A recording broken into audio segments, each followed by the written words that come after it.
ಇಂದು ಕರುನಾಡಿಗೆ ಪ್ರಧಾನಿ ನರೇಂದ್ರ ಮೋದಿ ಎಂಟ್ರಿ ಕೊಡ್ತಿದ್ದಾರೆ. ಲೋಕ ಕದನಕ್ಕೆ ಬೆಂಗಳೂರಲ್ಲಿ ರಣಕಹಳೆ ಮೊಳಗಿಸಲಿದ್ದಾರೆ. ಹಾಗಾದ್ರೆ ಇಂದು ಪ್ರಧಾನಿ ಮೋದಿ ಎಂಟ್ರಿ ಹೇಗಿರುತ್ತೆ, ಏನೆಲ್ಲ ಕಾರ್ಯಕ್ರಮ ಇರುತ್ತೆ ಅಂತೀರಾ? ಈ ಸ್ಟೋರಿ ನೋಡಿ. ಲೋಕ ಅಖಾಡ ಮತ್ತಷ್ಟು ರಂಗೇರಲಿದೆ. ಕಾರಣ ಪ್ರಧಾನಿ ಮೋದಿ ಕರುನಾಡಿಗೆ ದಂಡೆತ್ತಿ ಬರ್ತಿದ್ದಾರೆ. ಇಡೀ ದಿನ ನಮೋ ಮಿಂಚಿನ ಸಂಚಾರ ಮಾಡಲಿದ್ದಾರೆ. ಪ್ಯಾಲೇಸ್ ಗ್ರೌಂಡ್ನಲ್ಲಿ ಬೃಹತ್ ಸಮಾವೇಶ. ಮಧ್ಯಾಹ್ನ ಬೆಂಗಳೂರಿಗೆ ಬಂದಿಳಿಯುವ ಪ್ರಧಾನಿ ಮೋದಿ ಮೊದಲಿಗೆ ಚಿಕ್ಕಬಳ್ಳಾಪುರಕ್ಕೆ ತೆರಳಲಿದ್ದಾರೆ. ಸಂಜೆ 4 ಗಂಟೆಗೆ ಚಿಕ್ಕಬಳ್ಳಾಪುರದಲ್ಲಿ ನಡೆಯುವ ಸಮಾವೇಶದಲ್ಲಿ ಭಾಗಿಯಾಗಲಿದ್ದಾರೆ. ಬಳಿಕ ಪ್ರಧಾನಿ ಮೋದಿ ಸಂಜೆ 6 ಗಂಟೆ ಸುಮಾರಿಗೆ ಬೆಂಗಳೂರಿಗೆ ಬರಲಿದ್ದಾರೆ. ಪ್ಯಾಲೇಸ್ ಗ್ರೌಂಡ್ನಲ್ಲಿ ನಡೆಯುವ ಬಿಜೆಪಿ ಬೃಹತ್ ಸಮಾವೇಶದಲ್ಲಿ ನಮೋ ಅಬ್ಬರಿಸಲಿದ್ದಾರೆ. ಸಿಲಿಕಾನ್ ಸಿಟಿ ಸವಾರರೇ ಗಮನಿಸಿ, ಅಪ್ಪಿ ತಪ್ಪಿಯೂ ಈ ರಸ್ತೆಗಳಲ್ಲಿ ಬರಬೇಡಿ. ವೀಕೆಂಡ್ನಲ್ಲಿ ಪ್ರಧಾನಿ ಮೋದಿ ಎಂಟ್ರಿ ಕೊಡ್ತಿದ್ದಾರೆ. ಹೀಗಾಗಿ ವಾಹನ ದಟ್ಟಣೆ ತಡೆಗೆ ಪೊಲೀಸರು ಕೆಲ ಮುನ್ನೆಚ್ಚರಿಕಾ ಕ್ರಮವನ್ನ ಕೈಗೊಂಡಿದ್ದಾರೆ.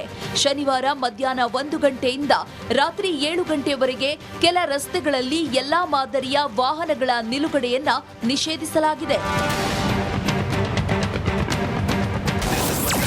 ಪ್ರಧಾನಿ ಮೋದಿ ಆಗಮನದ ಹಿನ್ನೆಲೆ ಪ್ಯಾಲೇಸ್ ರಸ್ತೆ, ಎಂವಿ ಜಯರಾಮ್ ರಸ್ತೆ, ವಸಂತನಗರ ರಸ್ತೆ, ಜಯಮಹಲ್ ರಸ್ತೆ ಹಾಗೂ ಸಿವಿ ರಾಮನ್ ರಸ್ತೆಯಲ್ಲಿ ವಾಹನ ನಿಲುಗಡೆಯನ್ನ ನಿರ್ಬಂಧಿಸಲಾಗಿದೆ. ಅಲ್ಲದೆ ಬಳ್ಳಾರಿ ರಸ್ತೆ, ರಮಣ ಮಹರ್ಷಿ ರಸ್ತೆ, ನಂದಿದುರ್ಗ ರಸ್ತೆ, ತರಳಬಾಳು ರಸ್ತೆ, ಮೌಂಟ್ ಕಾರ್ಮೆಲ್ ಕಾಲೇಜು ರಸ್ತೆಯಲ್ಲೂ ನಿರ್ಬಂಧ ಇರಲಿದೆ. ಈ ರಸ್ತೆಗಳ ಬದಲಾಗಿ ಪರ್ಯಾಯ ರಸ್ತೆಗಳನ್ನ ಬಳಸುವಂತೆ ಸೂಚಿಸಲಾಗಿದೆ. ನೋಡಿದ್ರಲ್ವಾ, ಈ ರಸ್ತೆಗಳಲ್ಲಿ ಬರಬೇಡಿ. ಒಂದು ವೇಳೆ ಅವಶ್ಯಕತೆ ಇದ್ರೂ ಪರ್ಯಾಯ ಮಾರ್ಗಗಳಲ್ಲಿ ಓಡಾಡಿ, ಇಲ್ಲ ಅಂದ್ರೆ ಗಂಟೆಗಟ್ಟಲೆ ಟ್ರಾಫಿಕ್ನಲ್ಲಿ ಸಿಲುಕೋದು ಪಕ್ಕಾ. Madesh, crime bureau, republic Kannada, Bengaluru. ಮೊದಲೇ ಆಂತರಿಕ ಕಲಹದಿಂದ ಬೆಂದು ಬಸವಳದಿದ್ದ ಬೀದರ್ ಬಿಜೆಪಿ ಅಭ್ಯರ್ಥಿಗೆ ಈಗ ಮತ್ತೊಂದು ಸಂಕಷ್ಟ ಎದುರಾಗ್ಬಿಟ್ಟಿದೆ. ಬಿಜೆಪಿ ವಿರುದ್ಧ ಮತ್ತೊಂದು ಸಮುದಾಯ ಎದುರು ನಿಂತಿದೆ. ಹಾಗಾದ್ರೆ ಯಾವುದು ಆ ಸಮುದಾಯ, ಏನಾಗ್ತಾ ಇದೆ, ಆ ಕುರಿತ ಒಂದು ವರದಿ ಇಲ್ಲಿದೆ ನೋಡಿ.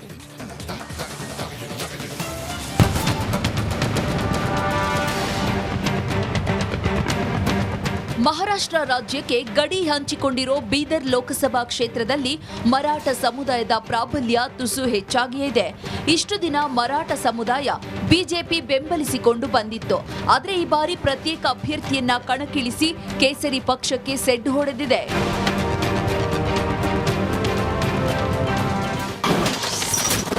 ಲೋಕ ಕಣಕ್ಕೆ ಧುಮುಕಿದ ಮರಾಠ ಅಭ್ಯರ್ಥಿ.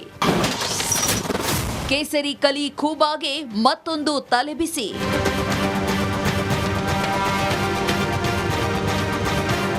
ಹೌದು, ಈ ಬಾರಿ ಕರ್ನಾಟಕದಲ್ಲಿ ಯಾವೊಬ್ಬ ಮರಾಠ ಅಭ್ಯರ್ಥಿಗೂ ಬಿಜೆಪಿ ಟಿಕೆಟ್ ಸಿಕ್ಕಿಲ್ಲ. ಇದರಿಂದಾಗಿ ಭಾರತೀಯ ಜನತಾ ಪಕ್ಷದ ವಿರುದ್ಧ ಸಿಟ್ಟಾಗಿರೋ ಮರಾಠರು ಪ್ರತ್ಯೇಕ ಸ್ಪರ್ಧೆಯ ಅಸ್ತ್ರ ಹೂಡಿದ್ದಾರೆ. ಡಾಕ್ಟರ್ ದಿನಕರ ಮೋರೆಯನ್ನ ಬಿಜೆಪಿ ವಿರುದ್ಧ ಬಂಡಾಯ ಅಭ್ಯರ್ಥಿಯಾಗಿ ಕಣಕ್ಕಿಳಿಸಲಾಗಿದೆ.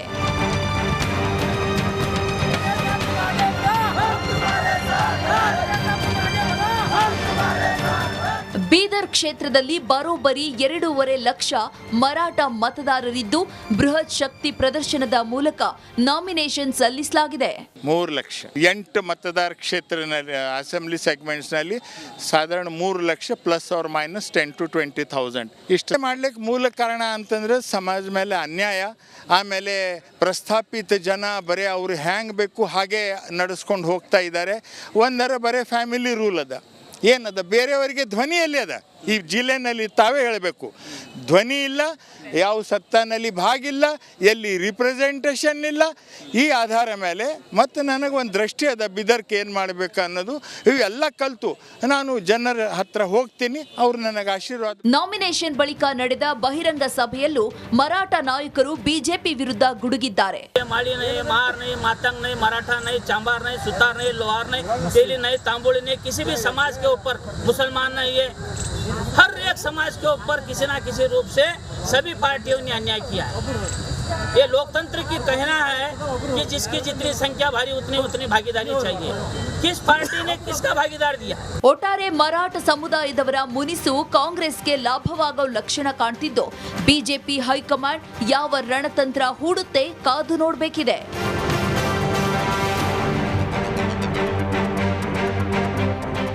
ಮಲ್ಲಿಕಾರ್ಜುನ್ ಮರಕಲೆ, ರಿಪಬ್ಲಿಕ್ ಕನ್ನಡ, ಬೀದರ್.